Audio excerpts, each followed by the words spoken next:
Welcome to my channel. ¿Acaso piensas vivir de nosotros? Esa fue la última frase que escuché antes de que un chorro de vino tinto, frío y oscuro, se derramara sobre mi cabeza, corriera por mis ojos y empapara mi vestido nuevo. Mi nuera, con la copa vacía en la mano, me miraba con desprecio en medio de una fiesta llena de gente. Busqué protección en mi único hijo, pero él simplemente se ajustó la corbata con indiferencia y añadió: Mi suegra todavía gana $3,000 al mes.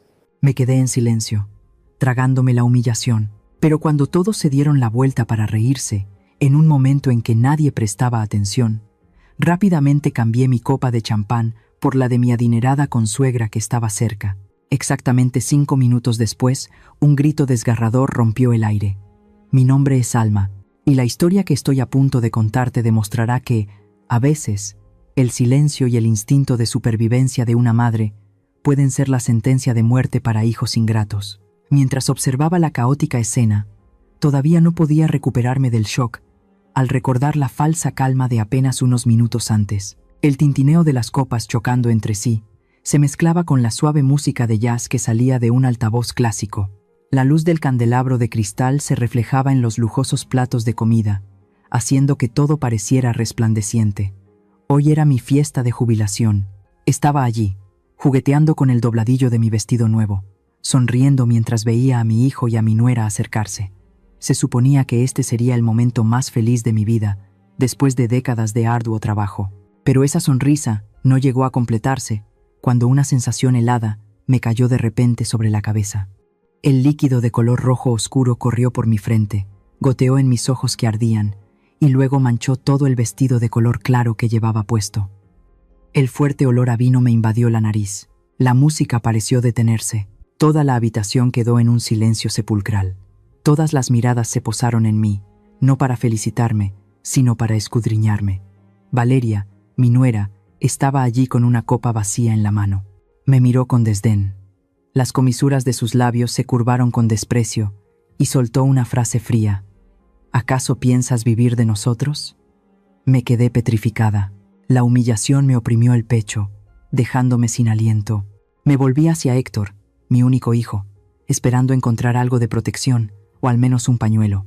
Pero no, él se quedó allí, ajustándose la corbata de seda, y luego continuó con calma las palabras de su esposa. Mi suegra todavía gana $3,000 al mes. Las palabras de mi hijo fueron como una bofetada directa en la cara. Estaba comparando a su propia madre con su adinerada suegra. Bajé la cabeza, usando mi mano para limpiar el vino de mi cara, tratando de contener las lágrimas que amenazaban con salir. Elegí el silencio. En esta familia, mi voz había perdido todo su peso desde hacía mucho tiempo. Si me defendía ahora, solo haría el ridículo ante todos. La gente comenzó a darse la vuelta y los susurros volvieron a surgir. Valeria sonrió triunfante.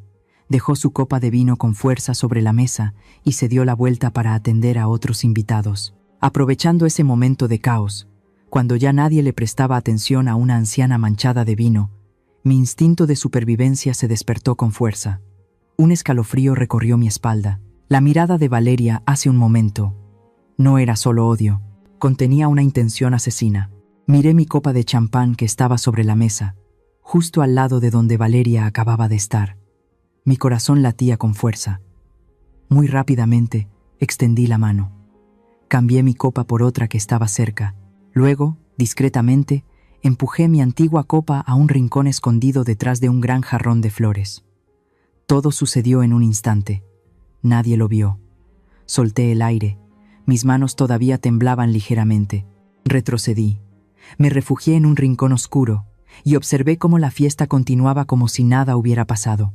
Exactamente 5 minutos después, un grito desgarrador rompió el aire. ¡Ah! La copa de vino en la mano de la señora Carlota cayó al suelo, haciéndose añicos. Ella, la madre de mi nuera, la que acababa de tomar la copa de detrás del jarrón y se la había bebido de un trago, de repente se agarró la garganta. Sus ojos se pusieron en blanco. Todo su cuerpo convulsionó violentamente y cayó al frío suelo de mármol. Sangre mezclada con espuma brotó de su boca, burbujeando como agua hirviendo. «¡Mamá! ¡Mamá!», gritó Valeria, corriendo al lado de la señora Carlota. La escena era un caos total. Gritos, el sonido de pasos apresurados. Me quedé paralizada en mi sitio, observando la horrible escena ante mis ojos. Mis manos se aferraban con fuerza al dobladillo de mi vestido empapado de vino, helado. El sonido de las sirenas rasgó la noche tranquila del barrio de clase alta. Las luces azules y rojas de la policía y la ambulancia barrían las paredes blancas de la mansión, creando una escena caótica y espeluznante. Los vecinos curiosos comenzaron a asomarse por detrás de las cortinas de sus ventanas. Me acurruqué junto a la mesa del comedor, con las manos entrelazadas para detener el temblor. El fuerte olor a desinfectante me golpeó cuando los paramédicos pasaron corriendo con la camilla de la señora Carlota. Ella yacía inmóvil. Una máscara de oxígeno cubría la mitad de su rostro, y en la comisura de sus labios todavía había un poco de espuma blanca. «¡Mamá! ¡Mamá!», Valeria gritó, con el rostro bañado en lágrimas, intentando seguir la ambulancia que cerraba sus puertas. Héctor también se puso rápidamente su chaqueta, con la intención de seguir a su esposa. Pero de inmediato, un brazo firme detuvo a mi hijo. Se les pide a todos que permanezcan en su lugar. Esta es ahora la escena de un crimen. Era la voz autoritaria del oficial de policía al mando. Hizo una seña a sus subordinados para que acordonaran el área del banquete. Valeria se dio la vuelta. Sus ojos brillaban con furia, mirando a los policías como si quisiera devorarlos vivos. Pero no se atrevió a desobedecer la orden. El aire en la sala de estar se volvió denso, tenso como la cuerda de un violín a punto de romperse. Todas las miradas sospechosas comenzaron a intercambiarse entre los miembros de la familia. El oficial se puso guantes de látex blancos y recogió con cuidado la copa de vidrio que se encontró justo al lado de donde la señora Carlota se había desplomado. Reconocí esa copa de inmediato. Era la copa de champán que había empujado a la esquina detrás del jarrón. La examinó bajo la luz de una linterna especializada. Luego se volvió para hablar en voz baja con su colega que sostenía un kit de recolección de huellas dactilares. Un momento después, el oficial se acercó a nosotros, todavía sosteniendo la bolsa de pruebas que contenía la copa maldita. Me miró directamente, sus ojos tan afilados como una navaja. «Señora Alma, ¿puede explicar por qué en esta copa, que contenía una toxina, aparte de las huellas de la víctima, solo se encuentran las suyas?» Esa pregunta fue como un cubo de agua helada arrojado a mi cara. Me quedé paralizada. La sangre en mis venas pareció congelarse. Abrí la boca para explicar, pero antes de que pudiera decir una palabra, un grito agudo resonó a mi lado. Fue ella. Fue ella. Valeria me señaló directamente con su dedo de uñas pintadas de rojo brillante, gritando llena de indignación. Se volvió hacia el oficial. Las lágrimas corrían por sus mejillas como un aguacero, su voz ahogada por la angustia. Le dijo a la policía que yo era quien había puesto el veneno en la copa. Dijo que estaba celosa de su madre, que no podía soportar escuchar a Héctor comparar los ingresos de $3,000 de la señora Carlota con mi miserable pensión. Odiaba a mi madre. Hace un momento, cuando le derramé el vino, se quedó en un silencio aterrador. Supe de inmediato que estaba planeando su venganza. «Arréstenla. Es una asesina». La acusación de mi nuera resonó en toda la habitación, aguda y venenosa. Miré a Héctor, esperando una palabra de defensa, pero mi hijo solo se quedó allí, con la cabeza gacha, evitando mi mirada suplicante. Su silencio fue más doloroso que las calumnias de Valeria. La ira estalló en mi pecho, quemando el miedo inicial. No podía soportarlo más. Si me quedaba en silencio ahora, moriría en la trampa que mi nuera había tendido. Respiré hondo, tratando de que mi voz no temblara por la emoción. «No es cierto, yo no puse el veneno». Di un paso adelante, enfrentando directamente al oficial de policía. Hablé alto y claro, cada palabra, ignorando las miradas de todos a mi alrededor. Lo confesé todo. Le conté que justo antes de que comenzara la fiesta, pasé accidentalmente por el dormitorio y escuché a Valeria hablando por teléfono. La puerta estaba entreabierta. Su voz en ese momento no era para nada alterada como ahora, sino fría y cruel. Escuché claramente cómo le decía a la persona al otro lado de la línea sobre una especie de poción. Discutió el plan de cómo obligarme a beberla durante la fiesta, para que yo desapareciera para siempre pareciendo un derrame cerebral. Por eso tuve que cambiar las copas. Me volví y señalé a Valeria, mi voz temblando de ira. «Vi la mirada en tus ojos cuando me ofreciste esa copa. Sabía que había veneno en ella. Cambié las copas solo para defenderme. Quería vivir, Le expliqué a la policía que después de cambiar las copas, simplemente empujé la copa envenenada detrás del jarrón para esconderla, para evitar que Valeria descubriera que yo conocía su plan. Juré por Dios que no tenía idea de que la señora Carlota iría allí, tomaría exactamente esa copa y se la bebería toda. Si quisiera matar a alguien, no la habría escondido de una manera tan torpe. Solo quería salvar mi vida. Toda la habitación quedó en silencio después de mi confesión. Valeria se detuvo por un segundo. Su rostro cambió de color por un instante, pero muy rápidamente volvió a llorar más fuerte, golpeándose el pecho como si fuera una gran víctima. «Estás inventando. Me estás calumniando. Cuando llamé por teléfono, ¿tienes pruebas? ¿O solo estás inventando una historia para encubrir tu despreciable acto de asesinato? Mi madre está en la sala de emergencias, entre la vida y la muerte, ¿y todavía te atreves a culparme?» La discusión entre nosotras era intensa. Valeria interpretaba el papel de la hija devota y afligida tan bien que casi me creí sus lágrimas de cocodrilo. Y yo, una anciana rodeada de policías, sola, sin pruebas, solo con mis palabras y la cruda verdad como armas. El oficial me miró, luego miró a Valeria. Sus ojos estaban llenos de escepticismo. Anotó algo en su libreta. Su ceño fruncido hizo que mi corazón se encogiera. Claramente, la historia sobre la misteriosa llamada telefónica sonaba demasiado vaga en comparación con las huellas dactilares claras en la copa envenenada.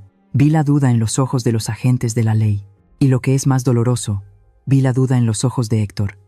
Me miraba como si fuera un monstruo extraño, no la madre que lo había llevado en su vientre. Justo cuando la desesperación alcanzaba su punto máximo, una voz se escuchó desde detrás de la multitud, rompiendo el aterrador silencio. «Esperen. Oficial. Tengo algo que mostrarles». Era la señora Inés.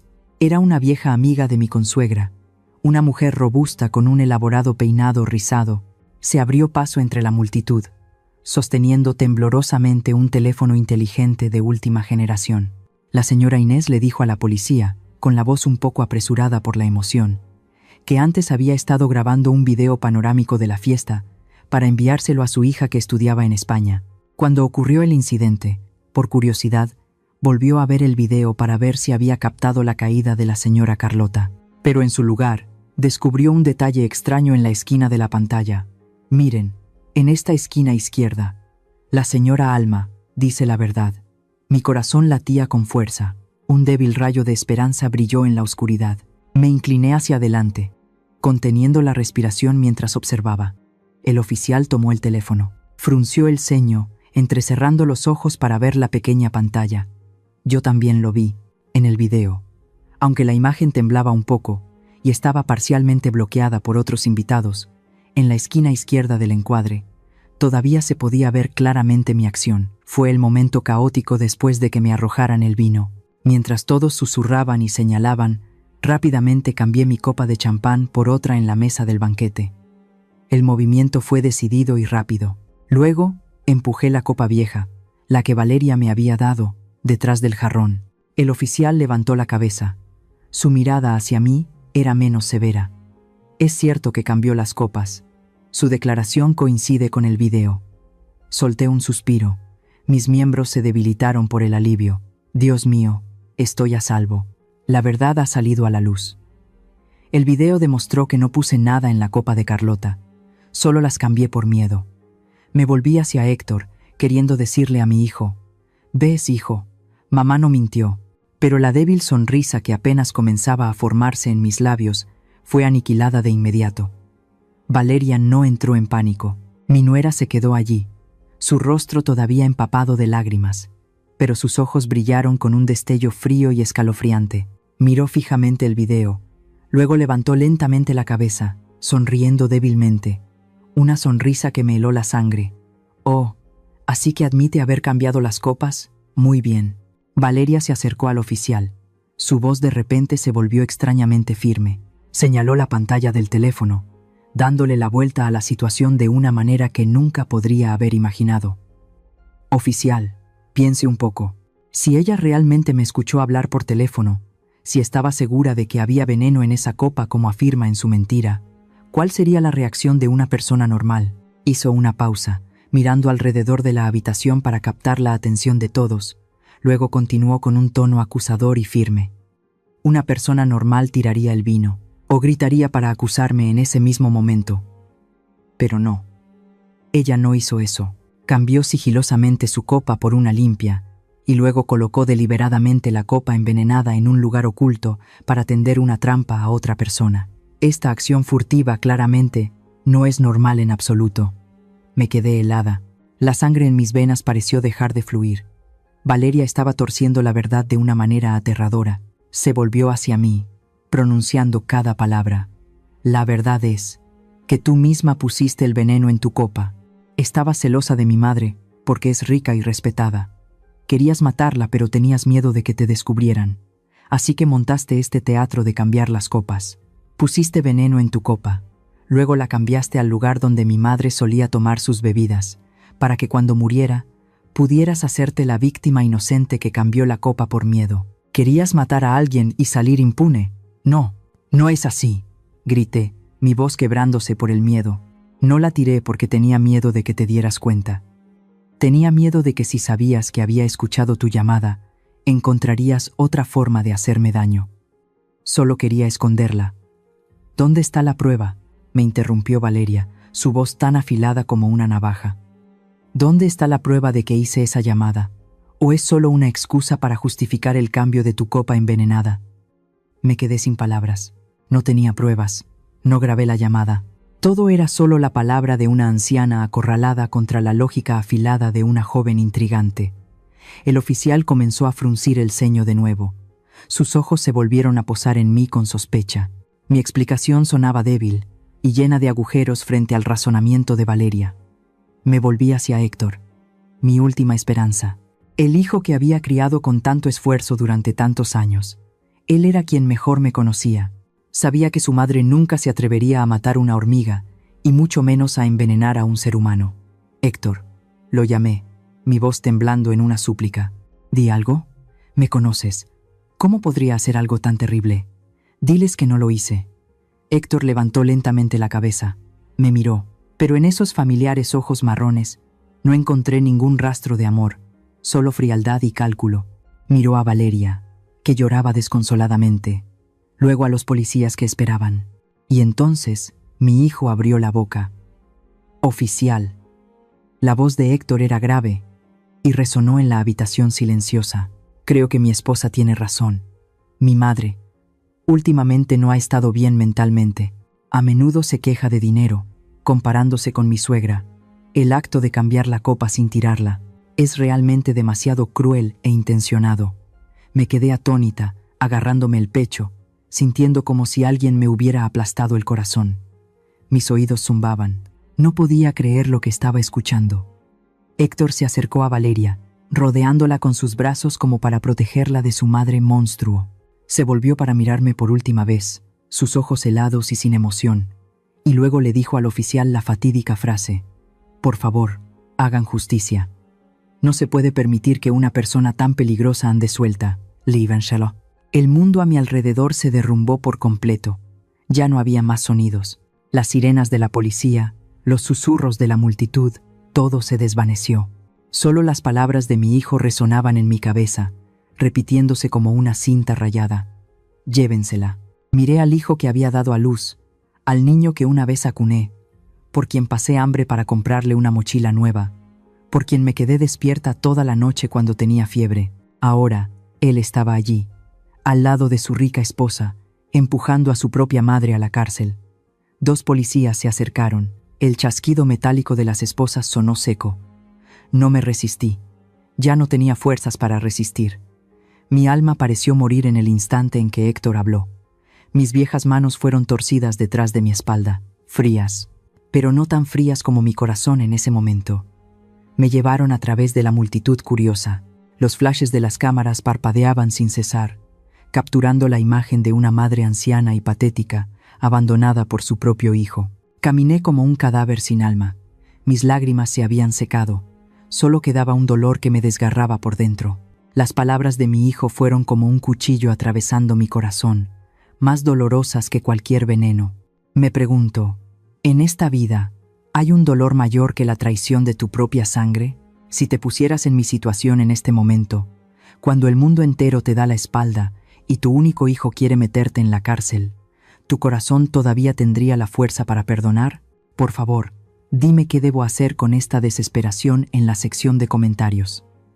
La pesada puerta de hierro chirrió secamente, y luego se cerró de golpe frente a mí. El sonido del cerrojo resonó, frío y definitivo como el martillo de un juez sentenciando el destino de una persona. Me dejé caer en la litera de hierro desnuda. El delgado colchón olía a humedad y sudor viejo. 4 paredes grises me rodeaban, estrechas y sofocantes. No había ventanas, solo una pequeña abertura en lo alto con gruesos barrotes negros, por donde se filtraba la débil luz de la calle, creando sombras largas y fantasmales en el frío suelo de cemento. Así que esto era todo. La vida de esta alma, una mujer que había trabajado duro toda su vida, que nunca había hecho daño ni a una mosca, ahora terminaba dentro de las 4 paredes de una celda de detención. Bajé la mirada hacia el vestido de fiesta que llevaba puesto, el vestido que había ahorrado de mi pensión para coser para la gran fiesta. Ahora estaba arrugado, manchado con vino tinto que parecía sangre seca. Se veía ridículamente patético en este entorno miserable. El frío del suelo se filtraba por mis pies, pero no era tan frío como mi corazón en ese momento. En mi mente ya no estaban las imágenes de Valeria o la señora Carlota. Todo lo que quedaba era el rostro de Héctor, su mirada fría. Y esas palabras, llévensela. Me abracé el pecho, donde mi corazón latía débilmente. Dolía tanto. Dolía como si alguien me estuviera desgarrando el pecho con las manos desnudas. Mi hijo, mi sangre, la única esperanza de mi vida. Había vendido a su madre a cambio de la tranquilidad junto a su rica esposa. Había elegido arrojarme a esta prisión para proteger su fachada de glamour. Apoyé la cabeza en mis rodillas, ya no podía llorar. Las lágrimas se habían secado en esa lujosa sala de estar. Ahora solo quedaba un vacío infinito. Me senté allí, inmóvil como una roca, esperando que la oscuridad me tragara. Seguramente, ahí fuera, los periódicos estarían publicando titulares sobre la suegra malvada que envenenó a su consuegra. Héctor y Valeria probablemente estarían interpretando el papel de víctimas afligidas. Y yo me pudriría aquí, llevando una injusticia que llegaba hasta el cielo sin que a nadie le importara. El tiempo pasó, no sé cuánto, 1 hora, 2 horas o un siglo entero. De repente, se escucharon pasos en el pasillo. El sonido de botas golpeando el suelo de concreto, cada vez más cerca. Clic. La pequeña ventanilla de la puerta de hierro se abrió. Una luz cegadora me dio directamente en la cara, obligándome a entrecerrar los ojos. «Señora Alma, alguien quiere verla». El carcelero abrió la cerradura. La puerta de hierro volvió a chirriar. No me molesté en levantar la cabeza. Probablemente era el abogado de oficio que venía a hacer los trámites, o la policía que venía a interrogarme de nuevo. Ya no tenía nada que decir. Estaba demasiado cansada. Pero la persona que entró no traía la hostilidad o la indiferencia habitual. Arrastró un taburete de plástico, lo colocó frente al borde de la cama donde estaba sentada y luego se sentó suavemente. «Hola, señora Alma». Una voz grave, joven y con un toque de respeto. Levanté lentamente la cabeza. Frente a mí había un joven oficial de policía, de la edad de mi hijo, Héctor. Tenía la piel morena y saludable, el pelo corto y prolijo, y unos ojos brillantes y honestos. En la placa de su uniforme estaba bordado el nombre, Emilio. En sus manos sostenía 2 tazas de café caliente humeante. El aroma del café, mezclado con un poco de canela característico del estilo mexicano, se coló en mi olfato, despertándome de mi letargo. «Tome, señora». Me ofreció una taza. «Aquí hace un poco de frío. Beba un poco para calentarse». Miré la taza de café, luego lo miré a él, con cautela. ¿Por qué un policía le ofrecería café a una sospechosa de asesinato? ¿Era una táctica psicológica? ¿O también había veneno en esta taza? Al ver mi vacilación, Emilio sonrió, una sonrisa extrañamente amable en este lugar de encarcelamiento. Se llevó su propia taza a los labios, tomó un gran sorbo y chasqueó la lengua. «Es de máquina expendedora, no tan bueno como en un restaurante, pero está limpio, no se preocupe». La sinceridad en sus ojos hizo que mi muro defensivo se tambaleara. Temblorosamente, tomé la taza de papel. El calor se transfirió a mis manos heladas, extendiendo un poco de consuelo a mi cuerpo entumecido. «¿Qué quieres?». Mi voz era ronca. Sonaba como papel de lija. Ya lo he confesado todo. Si no me creen, condénenme. No hay necesidad de fingir amabilidad. Emilio no respondió de inmediato. Hizo girar la taza de café en sus manos, su mirada pensativa fija en el suelo, y luego suspiró. Para serle honesto, señora, todo el equipo de investigación cree que usted es la culpable. Las huellas dactilares, el motivo, el video del cambio de copas, todo encaja demasiado bien para cerrar el caso. Entonces, ¿qué haces aquí? ¿Para reírte de mí? Sonreí con amargura. No, Emilio levantó la cabeza de golpe, mirándome directamente a los ojos. Su mirada ardía con determinación. Vine porque soy el único en esta comisaría que cree que es inocente. Me quedé atónita. La taza de café en mi mano casi se me cae. ¿Había oído bien? ¿Un extraño? ¿Un policía? ¿Me creía? ¿Por qué? Solté, mi voz quebrándose. Incluso mi propio hijo quiere meterme en la cárcel. ¿Por qué un extraño como tú me cree? Emilio se inclinó hacia adelante, bajando la voz como si compartiera un secreto importante. Por intuición y por lógica, señora. He revisado su expediente. Más de 30 años como enfermera, ni una sola mancha en su historial. Una mujer que ha dedicado su vida a cuidar a los enfermos, que conoce de memoria el juramento hipocrático, nunca usaría veneno para resolver un conflicto personal. Hizo una pausa, luego continuó. Su voz se endureció. Además, el tipo de veneno encontrado en la señora Carlota no es algo que se pueda comprar en una tienda de abarrotes o una farmacia. Es mercancía prohibida. Solo los profesionales del mercado negro la tienen. Señora Alma, usted es una jubilada que vive una vida sencilla. He revisado su rutina. No tiene ninguna conexión con el mundo del AMPA. Una persona como usted no puede simplemente despertarse, ir al mercado a comprar verduras y de paso meterse en un callejón oscuro para comprar veneno y matar a alguien de una manera tan metódica. Cada palabra de Emilio fue como un chorro de agua fresca en mi alma reseca. Por primera vez esta noche, alguien me miraba como un ser humano, no como un monstruo. Mis lágrimas, esas lágrimas que pensé que se habían secado, comenzaron a brotar de nuevo. Pero, tienen pruebas. Ese video, dije con la voz ahogada, ese video solo prueba que cambió las copas, no prueba que puso el veneno, afirmó Emilio con firmeza. Sé que la presión de la familia de su nuera es enorme. La señora Carlota es una persona influyente, y su nuera no es poca cosa. Mis superiores quieren que cierre el caso rápidamente para calmar a la opinión pública. Pero Emilio apretó los puños, las venas se marcaron. Pero mi honor como policía no me permite hacer eso. No puedo permitir que una persona inocente vaya a la cárcel injustamente mientras el verdadero culpable anda suelto. Usted me recuerda a mi madre en mi pueblo. Ella también es amable y paciente como usted. Si mi madre estuviera en esta situación, quemaría el mundo entero para encontrar justicia para ella. Miré al joven frente a mí, una emoción indescriptible me invadió. Sentí lástima por mí misma, y al mismo tiempo, me sentí conmovida. Un completo extraño estaba dispuesto a enfrentarse a todo el sistema para protegerme, mientras que el hijo que crié durante tantos años se puso del lado de su esposa para hacerme daño. La vida no podía ser más irónica. Emilio sacó una pequeña libreta y un bolígrafo de su bolsillo. Me miró con urgencia. Señora Alma, necesito que me ayude. Para salvarla, necesito saberlo todo.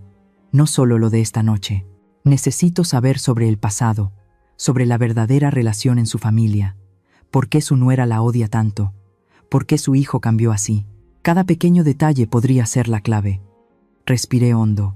El olor a café y a humedad se mezclaron. Me sequé las lágrimas y ajusté mi postura. El miedo y la soledad seguían ahí, pero junto a ellos, una pequeña llama de esperanza se había encendido. Ya no estaba sola. Está bien, asentí. Mi voz había recuperado un poco de calma. Lo que quieras saber, te lo contaré todo. Empecemos por el principio. Emilio pasó a una página en blanco, sobre su familia, sobre Héctor, sobre el día en que todo empezó a desmoronarse. Miré los pozos oscuros en el fondo de la taza de café de papel, sintiendo como si estuviera mirando mi propia vida. Un sabor amargo se instaló en mi garganta. Empecé a contarle a Emilio. Mi voz se volvió grave, derivando hacia los días lejanos que había intentado enterrar. Sabes, Emilio, yo también tuve una juventud ingenua. Ese año, me enamoré de un hombre con todo el corazón inocente de una chica de 20 años.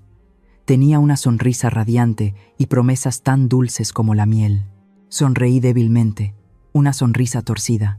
Pero cuando le di la noticia de que estaba embarazada de Héctor, ese hombre desapareció más rápido que un tornado. Me dejó con una barriga cada vez más grande y sin un centavo.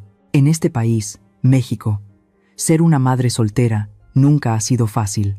Las lenguas de la gente son afiladas como cuchillos. Me miraban como si fuera una especie de criminal.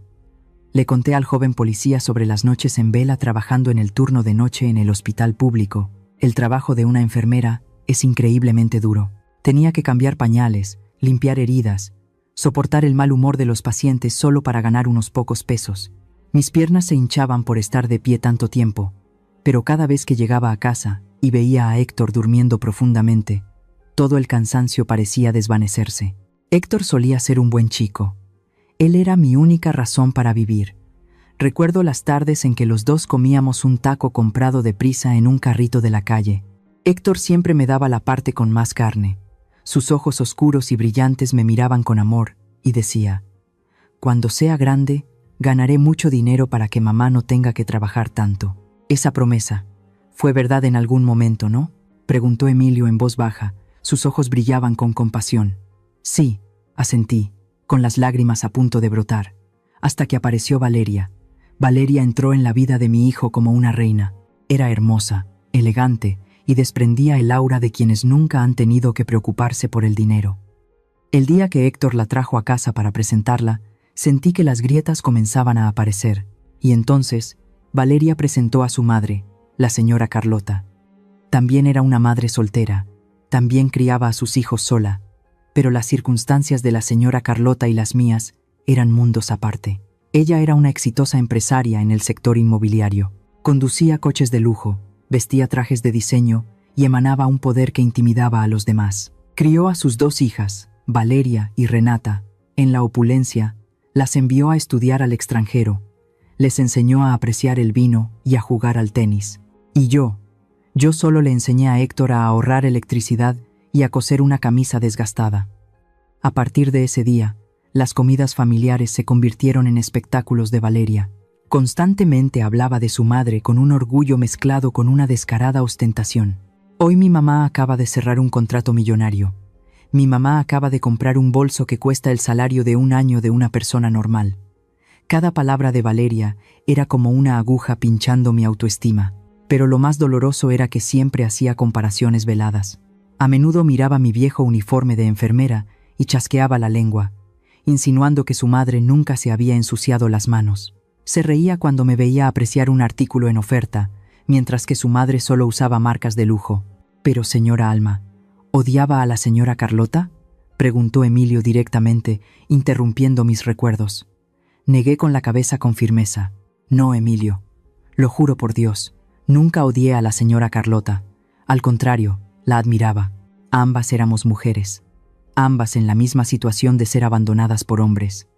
Pero ella se levantó con fuerza para ser dueña de su vida, mientras que yo solo sabía trabajar duro por un salario. La señora Carlota era una buena persona, era muy educada y nunca me mostró desprecio abiertamente. Ese desprecio venía de sus propias hijas. Continué, con la voz ahogada, hablando del cambio de Héctor. Después de casarse con Valeria y mudarse, mi hijo se convirtió en otra persona. Se contagió de la vanidad de su esposa. Empezó a avergonzarse de su madre. Una vez fui a visitar su casa, llevándoles una sopa de elote que a Héctor le encantaba de niño. Pero mi hijo frunció el ceño. Dijo que ese plato rústico impregnaba de olor el costoso sofá de su esposa. Me dijo que la próxima vez no trajera comida, que en su casa solo comían productos orgánicos importados. Y luego el punto culminante fueron las comparaciones. Mira a mi suegra. Es mayor que tú y se ve mucho más joven. ¿Por qué te conformas con un salario de miseria? Mi suegra gana una fortuna. Nos ayuda muchísimo. Esas palabras me rompieron el corazón.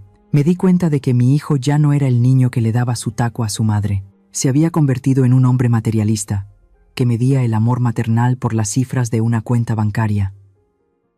Valeria pensaba que envenené a la señora Carlota por celos. Estaba equivocada. No envidiaba su dinero, Solo me sentía herida. Me sentía herida porque ambas éramos madres, que lo sacrificamos todo por nuestros hijos. Pero la señora Carlota recibió adoración, y yo recibí desprecio. Nunca quise hacerle daño. A quien quería culpar era a mi hijo, que había olvidado sus raíces. Pasé toda mi vida enseñando a mi hijo a ser una persona decente, pero quizás fracasé ante la tentación del glamour. ¿Alguno de ustedes que está escuchando mi historia ha sido una madre o un padre que lo ha sacrificado todo por sus hijos, solo para recibir frialdad porque no son ricos o poderosos? ¿Es suficiente el sacrificio de los padres para satisfacer la codicia de los hijos? Por favor, compartan sus pensamientos conmigo en los comentarios, para saber que no estoy sola en este dolor. Emilio estaba sentado frente a mí. La punta de su bolígrafo se deslizaba rápidamente por la página, esperando la más mínima pista. «Intente recordar, señora Alma», la instó Emilio suavemente. Cuando Valeria llamó, ¿qué palabras exactas usó? ¿Cuál era su tono? Respiré hondo. El olor a humedad de la celda me llenó la nariz, pero mi mente viajó al pasillo del segundo piso de la mansión. Hablaba muy rápido, en un susurro, pero su tono era cortante. Relaté lentamente. La oí decir: «Esa vieja bruja seguro que se lo bebe. ¿Ya tienes el paquetito? Que no haya errores como la última vez. Tenemos que acabar con esto esta noche». Emilio dejó de escribir. Levantó la cabeza de golpe. Sus ojos brillaban intensamente. ¿Usó la palabra tenemos? Eso significa que hay un cómplice. Tamborileó con el bolígrafo sobre la mesa. ¿Quién estaba al otro lado de la línea? ¿Escuchó algún nombre? Negué con la cabeza, impotente. La puerta de la habitación estaba entreabierta en ese momento. Solo podía oír la voz de Valeria, pero mi instinto maternal me decía que la persona en la que mi nuera confiaba para planear un asesinato debía ser alguien muy cercano. Emilio se levantó de un salto, cerrando su libreta. «Está bien. Con esto es suficiente para empezar. Descanse. Tengo que ir a verificar a ese fantasma al otro lado de la línea ahora mismo». Se fue apresuradamente, dejándome sola con las 4 paredes frías. El tiempo en la cárcel pasaba lentamente, como un reloj oxidado. Me quedé allí, dando vueltas en la cama, pensando en la palabra tenemos. ¿Quién? ¿Quién podría odiarme tanto como para unirse a Valeria para quitarme la vida? 2 días después, Emilio regresó. Esta vez, se veía mucho más agotado. Tenía ojeras por la falta de sueño. Su uniforme de policía estaba un poco arrugado, pero su expresión era la de un cazador que acaba de oler a su presa. «Tengo buenas noticias para usted, señora Alma». Se sentó, su voz ronca. «La señora Carlota se ha recuperado y fue dada de alta del hospital esta mañana. No es culpable de asesinato, al menos por ahora». Solté un suspiro de alivio, haciendo la señal de la cruz sobre mi pecho. Gracias a Dios. Aunque fuera la madre de esa nuera cruel, nunca deseé su muerte. Pero... Emilio bajó la voz. Su rostro se puso serio.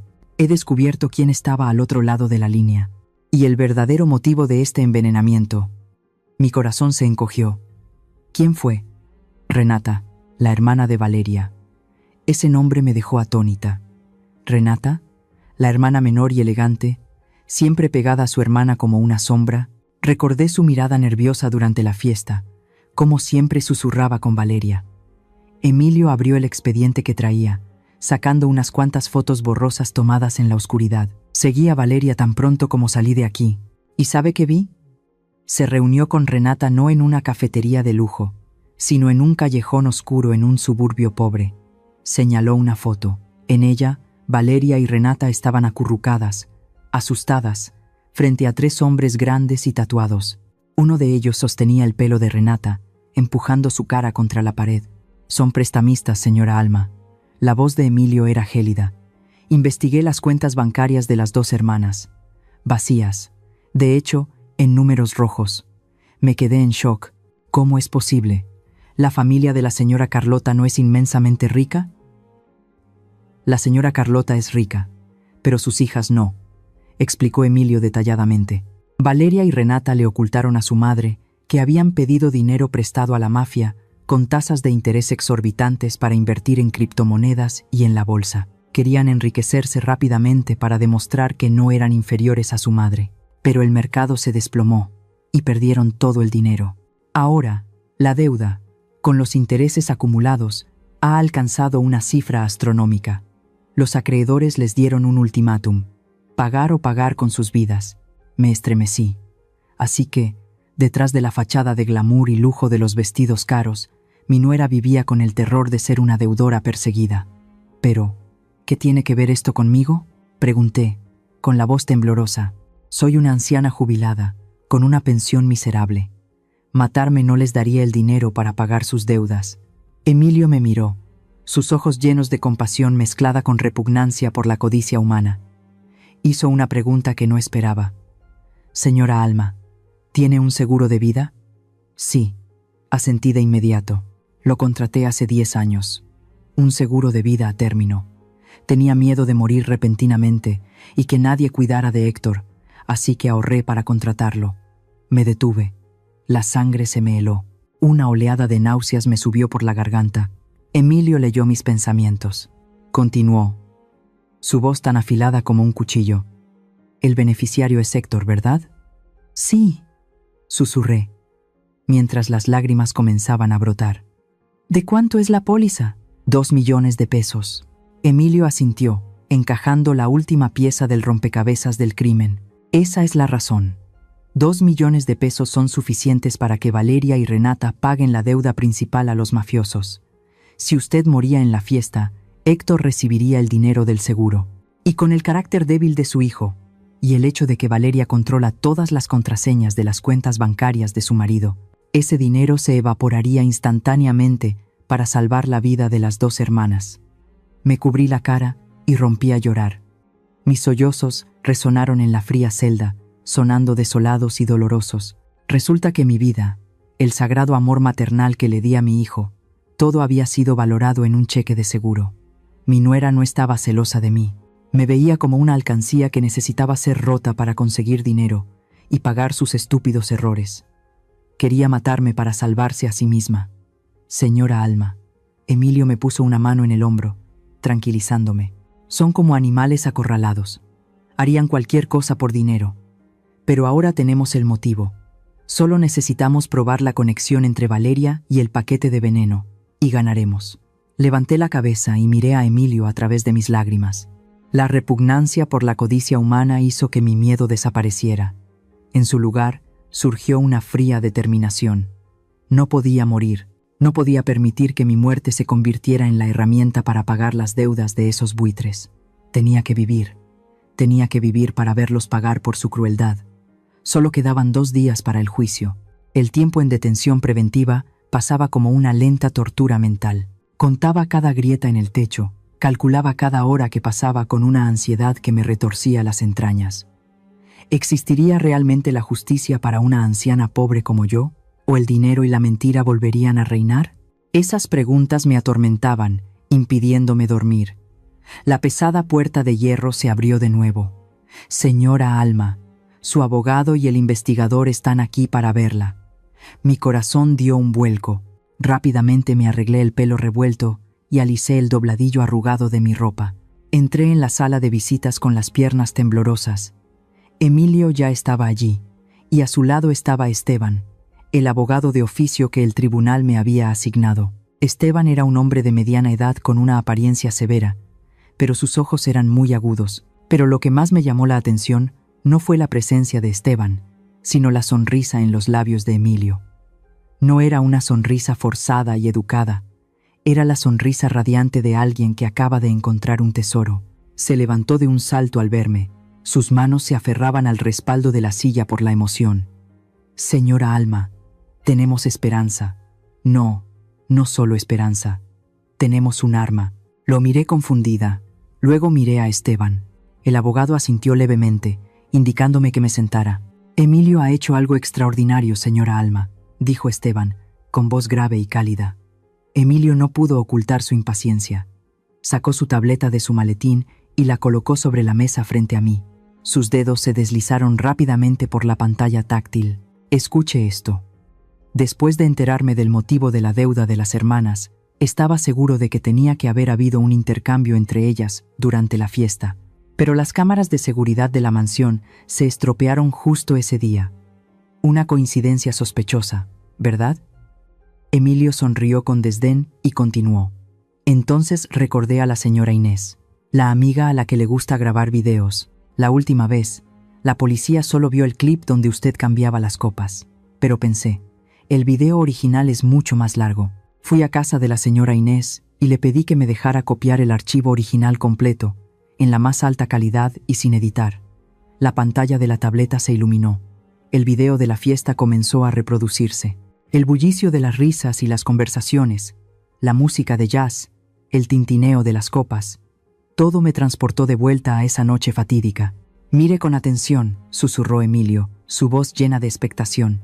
Este es el momento unos 10 minutos antes de que le tiraran el vino. En este momento, usted está hablando con un grupo de invitados cerca de la ventana. Entrecerré los ojos para mirar la pantalla. La imagen era nítida hasta el más mínimo detalle. La cámara estaba grabando una vista panorámica del salón de fiestas.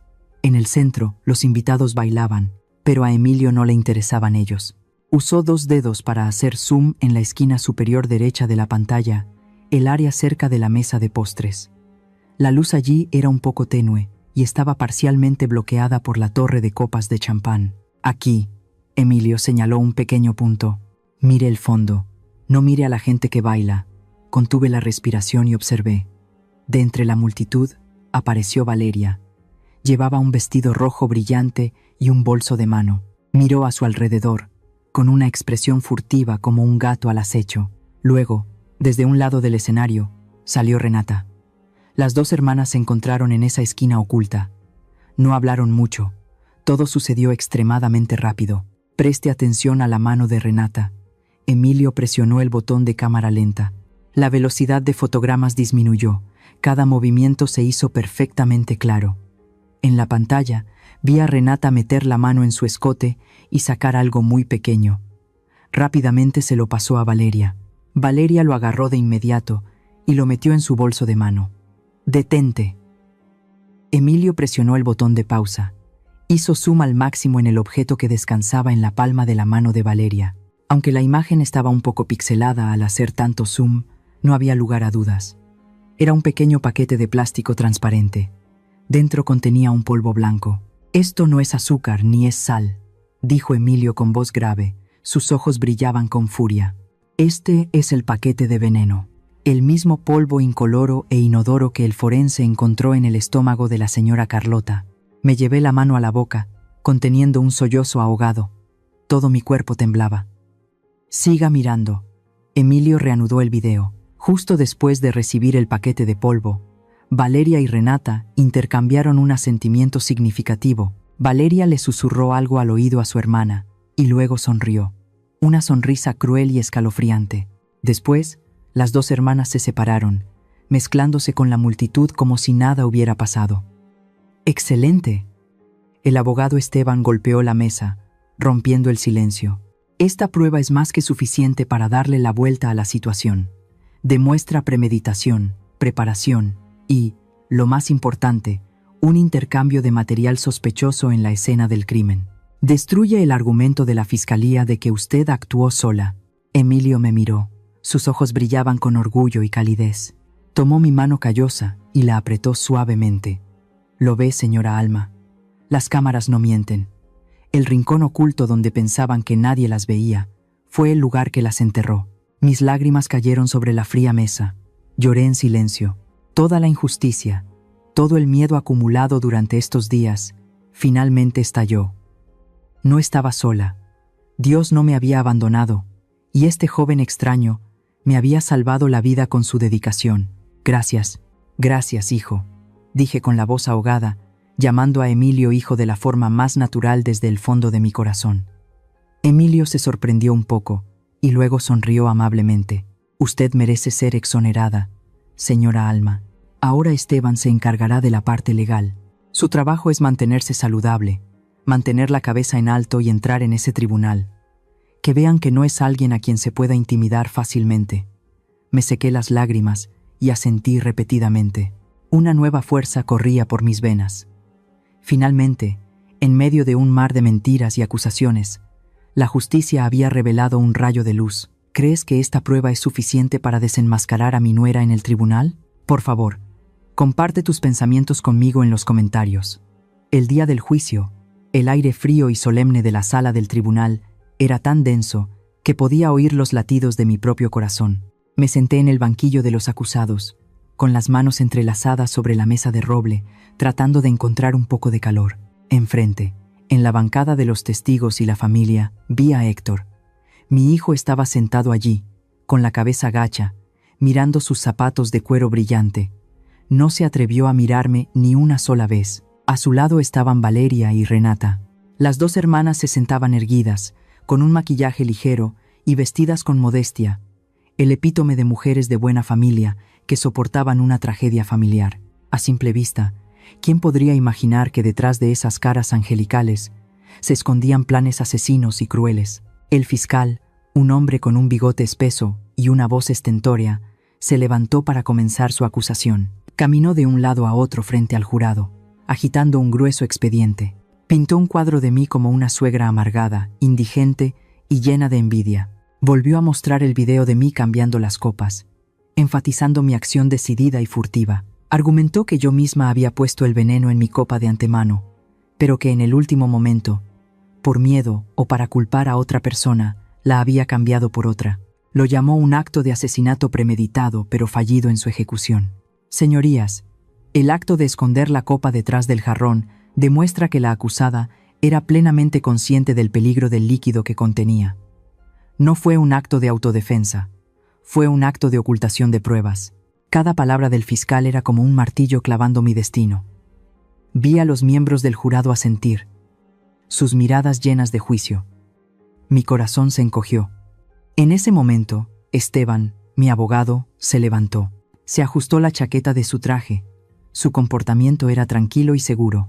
Lanzó una mirada penetrante a Valeria, una mirada que la hizo estremecerse por un instante. Señorías, la fiscalía ha pintado una historia muy lógica, pero le falta la pieza más importante del rompecabezas: el verdadero motivo y el origen del veneno. Esteban hizo una seña al técnico. La gran pantalla en el centro de la sala se apagó y luego mostró el video que Emilio había encontrado. La sala quedó en silencio. Todas las miradas se clavaron en la pantalla. El video se reprodujo a cámara lenta. La imagen de Valeria y Renata, reuniéndose sigilosamente en la esquina oculta, apareció claramente. El momento en que Renata le pasó el paquete de polvo blanco a su hermana y la forma en que Valeria lo escondió rápidamente en su bolso, todo se amplió al máximo. Comenzaron a escucharse murmullos. Las miradas sospechosas ahora se dirigían hacia las hermanas. Esteban alzó la voz, presentando su caso con elocuencia. Anunció los resultados de la investigación financiera de Emilio. Habló de las enormes deudas de las dos hermanas con bandas de prestamistas. Habló de las amenazas de extorsión, de la desesperación de quienes estaban acorralados. Y finalmente, lanzó el golpe decisivo: la póliza de seguro de vida de 2 millones de pesos a mi nombre, con Héctor como beneficiario. Señorías, mi cliente no tenía ninguna razón para matar a la señora Carlota, pero esas dos mujeres tenían muchas razones para matar a mi cliente. Necesitaban dinero, necesitaban los 2 millones de pesos de la póliza de seguro de la señora Alma para pagar sus deudas. Ese paquete de polvo blanco era el arma homicida. Planeaban envenenar a la señora Alma, hacerlo pasar por una muerte súbita, y luego manipular a su débil marido para robar el dinero del seguro y huir. La acusación de Esteban resonó con fuerza, exponiendo todo el oscuro complot. Vi a Héctor levantar la cabeza de golpe, su rostro pálido de horror. Se volvió para mirar a su esposa, con los ojos muy abiertos por la incredulidad. Quizás solo en ese momento mi hijo comenzó a darse cuenta de que él también era solo un peón en manos de su esposa. Solté un suspiro, sintiendo como si me hubieran quitado un peso de 1000 kilos de encima. La verdad había salido a la luz. Me volví para mirar a Emilio, que estaba sentado en la galería del público. Me sonrió y asintió.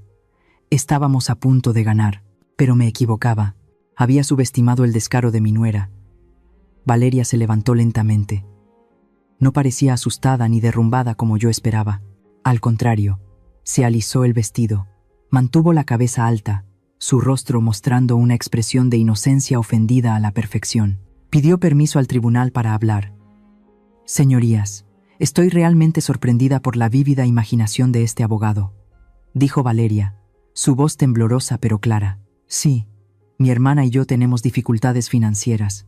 Se lo ocultamos a nuestra familia porque no queríamos preocupar a nuestra madre. Pero acusarnos de asesinato por eso es ridículo. Señaló la pantalla, donde la imagen del paquete de polvo blanco todavía estaba congelada. Ese paquete de polvo blanco, señorías, es solo edulcorante stevia. Un murmullo recorrió la sala. Me quedé atónita. ¿Edulcorante? Valeria continuó. Su tono se volvió agudo y dominante. Explicó que Renata seguía una dieta estricta y a menudo llevaba su propio edulcorante. Ese día, tuvo una bajada de azúcar y le pidió a su hermana un paquete para ponerlo en su bebida. Pero antes de que pudiera usarlo, ocurrió el incidente y se olvidó por completo. El lado de la señora Alma solo tiene teorías infundadas. ¿Pueden probar que el paquete de polvo en ese video es veneno? No, porque ya no existe. Pero mi lado tiene pruebas reales. Valeria se giró bruscamente y me señaló directamente. Sus ojos en ese momento revelaron su verdadera naturaleza, la de una serpiente venenosa. La cámara que me graba recibiendo el paquete de edulcorante no prueba nada. Pero la cámara que la graba a ella cambiando la copa de vino lo prueba todo. El acto de cambiar la copa es real. Sus huellas dactilares en la copa envenenada son reales. Ella admitió haberlo hecho. Una persona inocente nunca cambiaría y escondería una copa a escondidas. La teoría del abogado sobre nuestra necesidad del dinero del seguro suena muy bien, pero no cambia el hecho de que fue la propia mano de Alma la que puso esa copa envenenada en la posición fatal. El argumento de Valeria, aunque sonaba a sofisma, golpeó el punto débil fatal de la ley. Las pruebas físicas son más importantes que los testimonios. El paquete de polvo blanco en el video no podía ser analizado porque había desaparecido. Era solo una prueba circunstancial, pero mi acto de cambiar las copas fue directo. El ambiente en la sala del tribunal cambió de repente. El fiscal asintió. Aparentemente había recuperado la ventaja. El juez frunció el ceño pensativo, golpeando ligeramente su bolígrafo contra la mesa. Esteban se levantó de un salto para objetar, diciendo que la explicación del edulcorante era ridícula. Pero Valeria ya había sembrado la duda en la mente del jurado. Había convertido una prueba contundente en un detalle ambiguo y controvertido. Vi una sonrisa fugaz en los labios de Valeria mientras se sentaba. Le susurró algo al oído a Héctor y luego le tomó la mano. Héctor volvió a bajar la cabeza. La confusión de antes había desaparecido, reemplazada por la familiar sumisión débil. Volvió a elegir creerle a su esposa. Volvió a elegir abandonarme. Mi corazón se heló, estancada. Una vez más, estaba en un callejón sin salida. Todos los esfuerzos de Emilio, todos los argumentos de Esteban, parecían desvanecerse ante el engaño y la astucia de mi nuera. Miré al techo, preguntándole en silencio a Dios por qué esta prueba era tan cruel. ¿Acaso la verdad no podía vencer al mal? El juez carraspeó, ajustándose las gafas en el puente de la nariz. Levantó su mazo de madera, preparándose para dar el veredicto final. Todo mi cuerpo se paralizó. Miré mis manos arrugadas, sintiendo el frío de las esposas que estaban a punto de encerrar el resto de mi vida. Valeria sonrió triunfante, una sonrisa discreta pero llena de arrogancia dirigida a mí. Un momento, una voz resonó, no muy fuerte pero lo suficientemente poderosa como para detener el martillo que caía. Toda la sala se giró. En la primera fila, la señora Carlota se levantaba con dificultad. Todavía estaba muy débil después de su enfermedad, apoyándose en el respaldo del asiento de adelante para mantener el equilibrio. Su rostro estaba pálido, pero sus ojos ardían, un fuego de dolor y determinación. «Mamá, ¿qué estás haciendo? Siéntate». El doctor dijo que no te alteraras. Valeria se abalanzó, tratando de ayudarla a sentarse. Pero Carlota apartó la mano de su hija de un manotazo tan fuerte que Valeria se tambaleó. Miró directamente a los ojos de su propia hija, una mirada tan dolorosa como si le estuvieran arrancando las entrañas. «Apártate, Valeria. La farsa ha terminado». La señora Carlota se volvió hacia el juez. Su voz temblaba, pero cada palabra era clara. «Señoría, tengo pruebas. Pruebas reales, no teorías. Por favor, permítame presentarlas». Un murmullo de asombro recorrió la sala. El juez frunció el ceño y luego asintió, dándole permiso. La señora Carlota sacó temblorosamente su teléfono personal de su bolso y se lo entregó al abogado Esteban. Este es un video que grabé en el hospital, anteanoche. En ese momento, mis 2 hijas devotas vinieron a visitarme.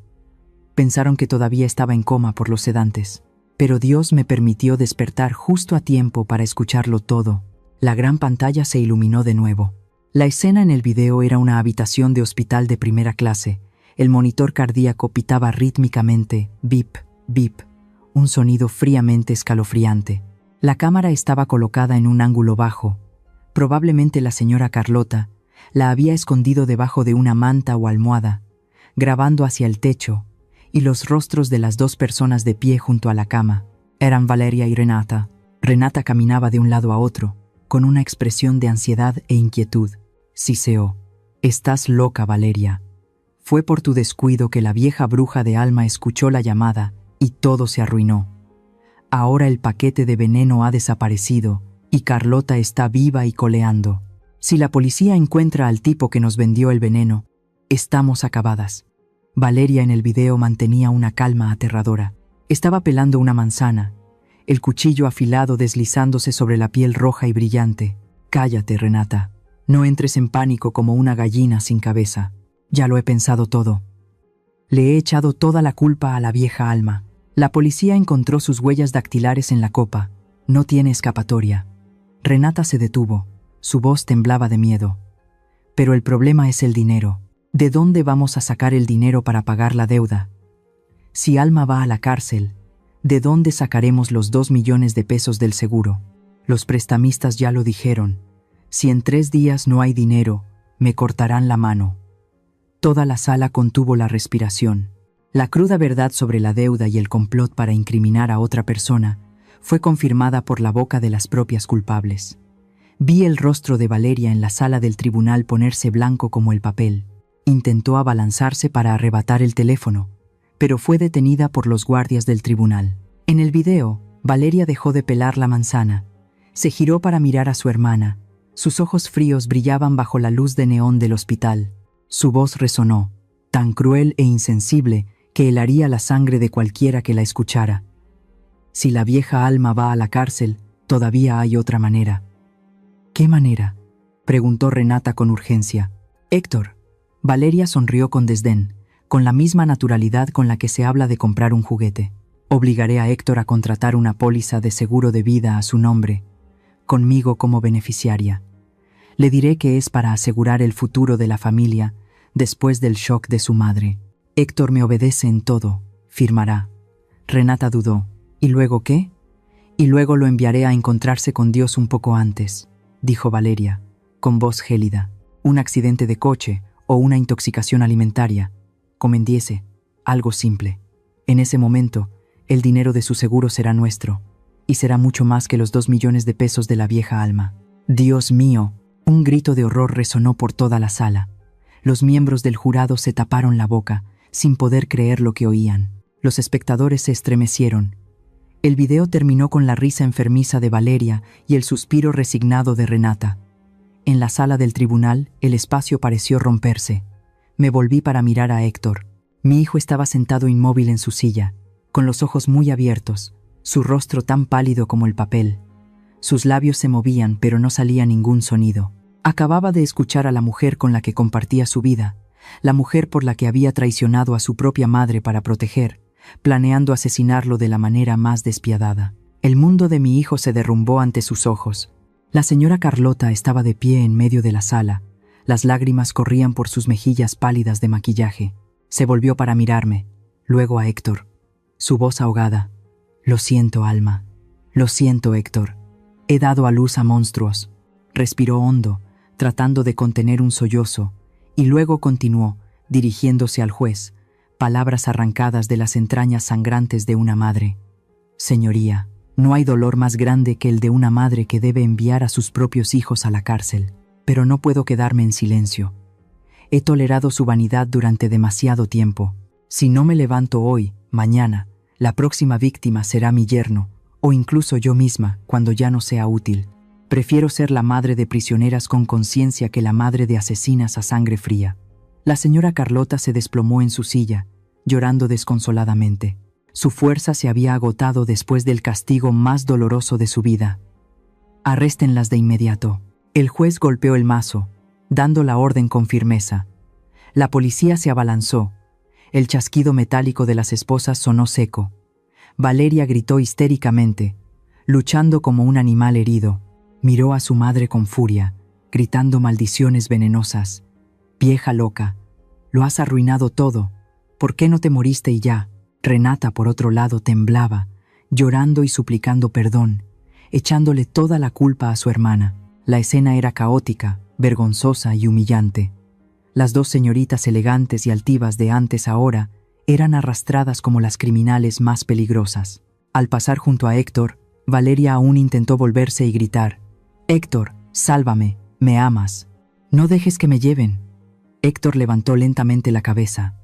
Miró a su hermosa esposa esposada.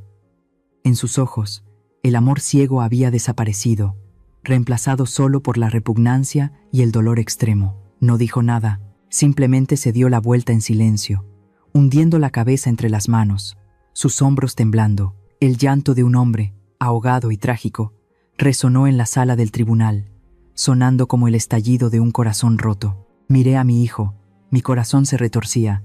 La pesadilla había terminado para mí, pero para Héctor, quizás el infierno en la tierra acababa de comenzar. El precio de la debilidad y la traición a la familia lo estaba pagando con su propia alma destrozada. Esteban y Emilio se acercaron a mí. El joven policía me puso una mano en el hombro y susurró: «Se acabó, señora Alma. Se ha hecho justicia». Asentí, las lágrimas volvieron a brotar, pero esta vez no eran lágrimas de miedo, eran lágrimas de liberación. Miré a la señora Carlota, que estaba sentada con la cabeza gacha en la distancia. Dos madres ancianas, en lados opuestos de la batalla, pero compartiendo el mismo dolor desgarrador por sus hijos. El sol brillante del mediodía de México caía directamente sobre los escalones del juzgado, intenso pero radiante. Respiré hondo. El aire exterior, aunque lleno de polvo y del ruido de las bocinas de los coches, me pareció más dulce que cualquier perfume caro. Era el olor de la libertad. La gran puerta detrás de mí se cerró, encerrando las conspiraciones, las mentiras y también los años inocentes de mi vida. Bajé los escalones, cada paso ligero como si me hubieran quitado un peso de 1000 kilos de encima. «Mamá, mamá». Una llamada familiar resonó, pero esta vez me hizo estremecer en lugar de sentir el calor de antes. Héctor corrió desde el estacionamiento. Su traje estaba desaliñado, la corbata aflojada, los ojos hinchados y rojos. Corrió hacia mí, y justo en medio de la multitud, mi hijo se arrodilló sobre el pavimento caliente. «Mamá, lo siento, me equivoqué. Por favor, mamá, perdóname». Héctor lloraba mientras intentaba agarrar el dobladillo de mi vestido. Sollozaba como un niño, explicando que Valeria lo había manipulado, que estaba ciego por amor a su esposa, que tenía miedo y por eso la había seguido. «Todavía soy tu hijo. Ahora que Valeria está en la cárcel, solo te tengo a ti. Empezaremos de nuevo. De acuerdo, mamá. Te llevaré a vivir conmigo. Te cuidaré». Retrocedí un paso, apartando fríamente mi vestido de su mano desesperada. Miré la cabeza de mi hijo, a quien una vez había llevado en mi vientre y por quien había ahorrado cada peso para criarlo. Ante mí ya no estaba la imagen del dulce Héctor de antes, sino la del hombre que se había parado ante el tribunal y había dicho: «Llévensela». «Levántate, Héctor», dije, mi voz extrañamente tranquila. «No ensucies las rodillas de un hombre adulto». Héctor levantó la vista, mirándome aturdido. «¿Mamá?» «No me llames más mamá». Lo miré directamente a los ojos, mi mirada seca, sin una sola lágrima. «Héctor, el agua derramada nunca se puede recoger. Lo mismo ocurre con el amor de una madre. En el momento en que elegiste ponerte del lado de la mujer que quería matar a tu madre, en el momento en que deseaste meterme en la cárcel para proteger tu falso honor, el hijo que yo tenía murió. Mamá, ¿qué estás diciendo? ¿Me estás abandonando?». Tartamudeó, su rostro pálido como la cera. «Yo no te abandoné. Fuiste tú quien me desechó primero». Apreté mi viejo bolso en mi mano. «A partir de ahora, vive tu vida. Serás responsable de tu propia felicidad y de tu propio sufrimiento. No tengo un hijo tan débil, cobarde y cruel como tú. Te deseo suerte con el dinero del seguro que afortunadamente sigues vivo para disfrutar. Dicho esto, me di la vuelta y me fui, decidida y sin mirar atrás ni una sola vez. Los gritos desesperados de Héctor resonaron detrás de mí. «Mamá, no te vayas, te lo ruego», pero mi corazón se había cerrado. El perdón es un regalo, y él no merecía recibirlo, al menos no ahora, y no de mí. Tomé un taxi y fui directamente al hospital privado donde la señora Carlota estaba finalizando los trámites para su alta. Estaba sentada en una silla de ruedas junto a la ventana, mirando la ciudad a lo lejos. Parecía haber envejecido 10 años en solo unos días. Cuando me vio entrar, intentó levantarse, pero me acerqué rápidamente. Le puse una mano en el hombro y le indiqué que se quedara sentada. «Señora Alma». La voz de la señora Carlota era ronca. «Gracias», le dije sinceramente, tomando su mano delgada. «Gracias por tener el valor de decir la verdad. Gracias por salvarme la vida». Carlota negó con la cabeza, con los ojos llorosos. «Yo no te salvé a ti, Alma. Salvé mi propia conciencia. Y salvé la poca humanidad que quedaba en mis 2 hijas malvadas. Nosotras, 2 mujeres, una rica y otra pobre, ahora compartíamos el mismo dolor profundo, el dolor de perder a nuestros hijos. Mi hijo no estaba muerto, sus hijas tampoco, pero habían muerto en nuestros corazones de la manera más dolorosa. Ambas somos madres fracasadas, ¿no es así?» Carlota sonrió con amargura. «No», sonreí, apretando suavemente su mano. «Somos madres que amamos con todo nuestro corazón. Su corrupción fue su elección, no nuestra culpa. Ahora tenemos que seguir viviendo. Vivir para nosotras mismas, señora». Nos abrazamos. Un abrazo lleno de empatía y apoyo entre 2 mujeres solitarias en medio de la vida. Dejé el hospital con la promesa de visitarla a menudo, para que 2 ancianas pudieran tomar el té juntas y consolar las cicatrices de sus corazones. Una semana después, estaba regando mis cactus en el porche de mi pequeño apartamento cuando un coche de policía se detuvo frente a la puerta. Mi corazón dio un vuelco por reflejo, pero cuando vi que era Emilio quien bajaba del coche, sonreí radiantemente. El joven no llevaba uniforme, sino una sencilla camisa blanca, y en sus manos sostenía una caja de pan dulce que olía delicioso. «Hola, señora Alma. Este cactus ha florecido maravillosamente». Emilio sonrió y saludó. «Entra, joven». Abrí la puerta apresuradamente. «Qué viento trae a mi Salvador por aquí hoy». En mi pequeña pero ordenada sala de estar, le preparé a Emilio una taza de café caliente con canela. La tomó, inhaló el aroma y me dio la buena noticia. «Me han ascendido, señora. Gracias a su caso y al desmantelamiento de la red de prestamistas relacionada con las hermanas, el departamento de policía me ha ascendido a la brigada de homicidios». «Oh, gracias a Dios. Felicidades», aplaudí, tan feliz como si mi propio hijo hubiera tenido éxito. «Te lo mereces, Emilio. Eres un buen policía, una persona con un corazón de oro». Emilio sonrió, pero luego su sonrisa se desvaneció un poco. Hizo girar la taza de café en sus manos, dudando si hablar. «Señora Alma», murmuró, «en realidad vine hoy, porque tengo algo personal que preguntarle». «¿Qué es? Dímelo». Emilio me miró. Sus ojos oscuros brillaban con sinceridad y un anhelo de amor. «Mi madre murió de una enfermedad grave cuando yo era pequeño. Mi padre se fue hace mucho tiempo.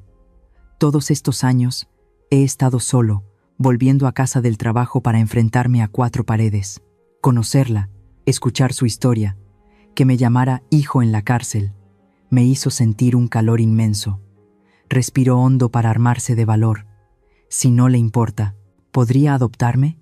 Sé que no soy rico como Héctor, solo soy un policía humilde, pero prometo protegerla. Nunca dejaré que nadie la intimide de nuevo. Quiero comer las comidas que usted cocina. Quiero llamarla mamá». Me quedé atónita. La taza en mi mano tembló ligeramente. Miré al joven extraño frente a mí. No era de mi sangre, nunca lo había criado un solo día. Pero cuando estuve en problemas, él fue el único que me tendió la mano. Cuando el mundo entero me dio la espalda, él fue el único que confió en mí. Lágrimas de felicidad rodaron por mis mejillas. Me di cuenta de una verdad simple pero profunda. La familia no es necesariamente de sangre. La familia son las personas que eligen quedarse a tu lado cuando llega la tormenta, las que te aprecian y te protegen incondicionalmente. Abrí los brazos y abracé a Emilio con fuerza. Hijo tonto, no me importa que seas pobre. Solo me preocupa que pienses que esta vieja es senil. Gracias, mamá. Emilio me abrazó con fuerza, su voz ahogada por la emoción. En esa pequeña habitación, el olor a pan dulce y el aroma del café se extendieron, cálidos y pacíficos. Había perdido al hijo que di a luz, pero Dios me había compensado con otro hijo, un hijo de devoción y justicia. Mi vida, después de la gran tormenta, finalmente había encontrado su arco iris. Queridos amigos, mi historia llega a su fin. He pasado por todas las emociones, desde la humillación y el dolor hasta la desesperación absoluta, y finalmente, la serenidad. Sentada aquí, con mi té de la tarde, quiero compartir con ustedes algunas lecciones. Lecciones que tuve que aprender con sangre y lágrimas. Primero, a las que son madres. El amor maternal es sagrado, es sacrificio, pero por favor, nunca sacrifiquen ciegamente hasta el punto de perderse a sí mismas. Recuerden que, para proteger a sus hijos, primero deben protegerse a ustedes mismas. Establezcan límites personales claros. No dejen que sus hijos piensen que su sacrificio es algo que se da por sentado, que es infinito. Nunca entreguen todos sus bienes, su poder o las decisiones sobre su vida a sus hijos si no están seguras de su carácter. Amar a un hijo es instinto, pero amarse a una misma es sabiduría. Segundo, a los hijos. Su pequeña familia es importante. Su cónyuge es la persona que los acompañará hasta el final de sus días. Eso es cierto, pero nunca, para complacer a su pareja o por vanidad, pisoteen a sus padres. Nunca comparen a sus padres con los de otros. El equilibrio entre la familia de origen y la propia es un arte de vivir, no una elección de abandonar una por la otra. Recuerden, solo tienen una madre y un padre. Una vez que se han ido, arrepentirse como mi hijo Héctor será demasiado tarde. Tercero, quiero enseñarles una lección sobre la codicia. Como pueden ver, el dinero puede comprar ropa bonita, coches de lujo, mansiones, pero también puede comprar la conciencia. La codicia es como el agua de mar. Cuanto más bebes, más sed tienes. Valeria y Renata, por querer enriquecerse rápidamente, por un falso sentido del orgullo, cayeron en el crimen, dispuestas a matar a sus seres queridos para obtener un beneficio. El egoísmo y la codicia sin fondo son el veneno más potente. No solo matan los lazos familiares, sino que también matan el alma de quien los posee. No dejen que el dinero los controle. Sean ustedes quienes controlen el dinero. Y por último, para aquellos que buscan el valor de la familia. A veces, las personas de nuestra misma sangre son las que más nos hieren, y los extraños nos brindan el calor de la familia. No se aferren a relaciones tóxicas solo por el bien de los lazos de sangre. La verdadera familia es donde te sientes seguro, amado y respetado. Abran sus corazones, aprecien a quienes los tratan bien, porque esa es la familia a la que pertenece su alma. La historia que acaban de escuchar ha tenido los nombres de los personajes y los lugares cambiados para proteger la identidad de los involucrados. Compartimos esta historia no para juzgar a nadie, sino con la esperanza de que en algún lugar alguien se detenga y reflexione. ¿Cuántas madres están sufriendo en silencio en sus propios hogares? Honestamente, me pregunto, si estuvieras en mi situación, ¿qué harías? ¿Te quedarías en silencio para mantener la paz o alzarías la voz y lucharías para recuperar tu voz? Me encantaría escuchar sus pensamientos sobre esta historia en mi canal, o cualquier sugerencia que pueda ayudarnos a mejorar nuestro contenido. Dios siempre bendice a los valientes, y realmente creo que el coraje nos llevará a días mejores. Ahora mismo, dejaré 2 de las historias más populares del canal en la pantalla final. Creo que los sorprenderán. Gracias por quedarte conmigo hasta este momento. Si esta historia tocó tu corazón, por favor dale a me gusta, suscríbete al canal y activa la campana de notificaciones para no perderte lo que está por venir.